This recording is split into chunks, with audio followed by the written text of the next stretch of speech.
I was blown away when I heard this. I remember, we first hit that million on YouTube and I was like, oh my gosh, that's insane. And then hearing that it hit 1 million on Spotify was just like, wow. I never in a million years thought that my first release and a cover was going to hit those numbers. So it was pretty surreal.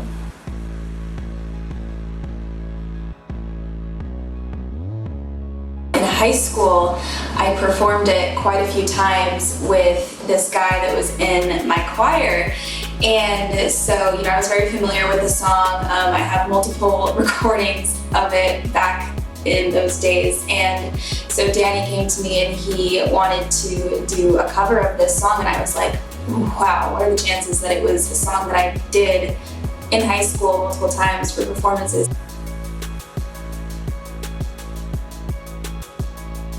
So my management is good friends with Danny's music management, so they kind of linked us.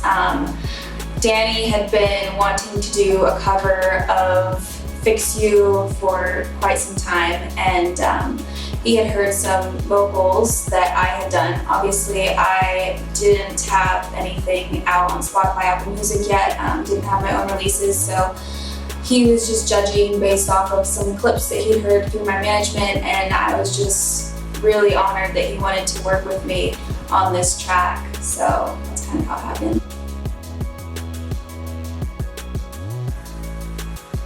My cover is a cinematic bass, so that's a genre in itself, but I think that's similar to the original. I think people and listeners of all different genres are going to be able to listen to it and really grow to appreciate it for what it is.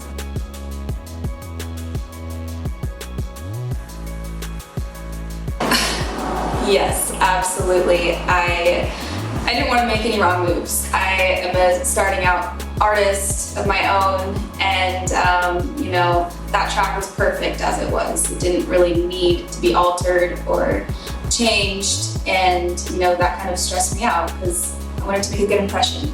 But I think at the end of the day, what I had to do was take a step back and realize that it wasn't about a comparison of the two tracks. It was more of me finding inspiration in the original and twisting it to fit my own personality and style a little bit.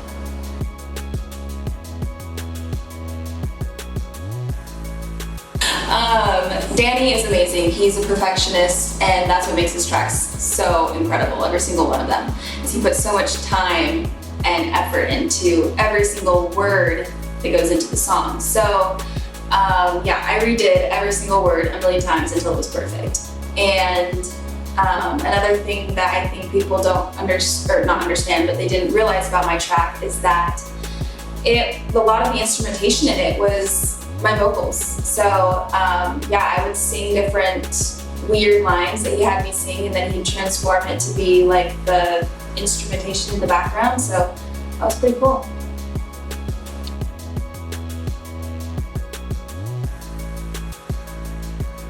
I think the verses, I wanted to change the melody a little bit to twist my style.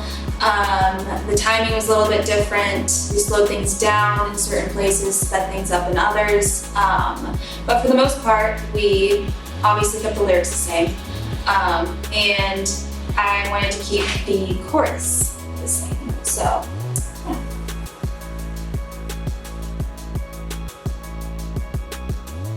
I definitely had times when I was recording where I just closed my eyes and thought about something that was affecting me that I could relate the song to, and it definitely, hearing those pieces compared to the pieces where I was just singing and not, emotionally tying myself to them, definitely was like night and day. So I think the very last line that I sang was something where I was actually breaking down when I was singing it, and I was like, oh my god, Danny, I need to redo that because my voice was cracking at the end, and I was like, I just didn't sound good.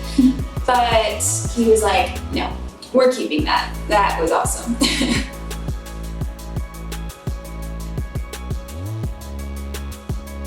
love the line, when you try your best but you don't succeed. I think that's something that everybody can relate to.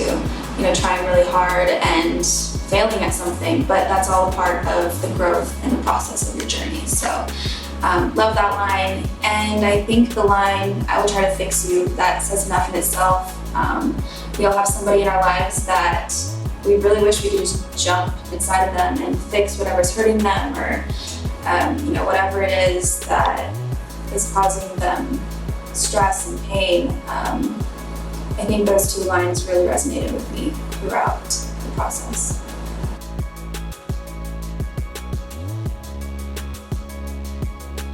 So I think Fix You was such a strong foundation and starting point for my music career.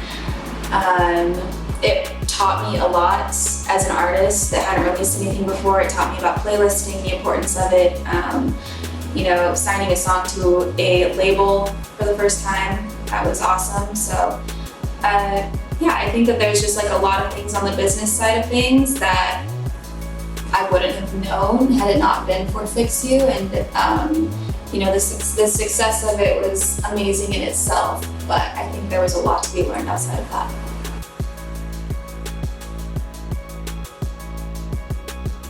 Well, ever since my Fix You release, I've been releasing originals, so that's been different.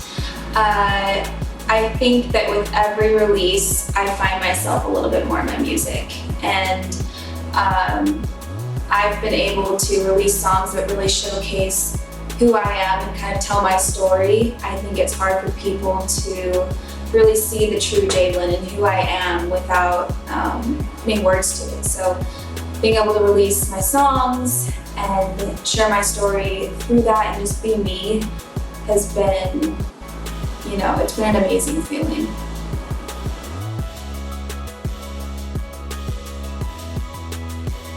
It's important to just be yourself. You're gonna have a lot of people telling you like what you should be doing, or you know, the genre you should be in. And I think it all comes down to what feels the most you.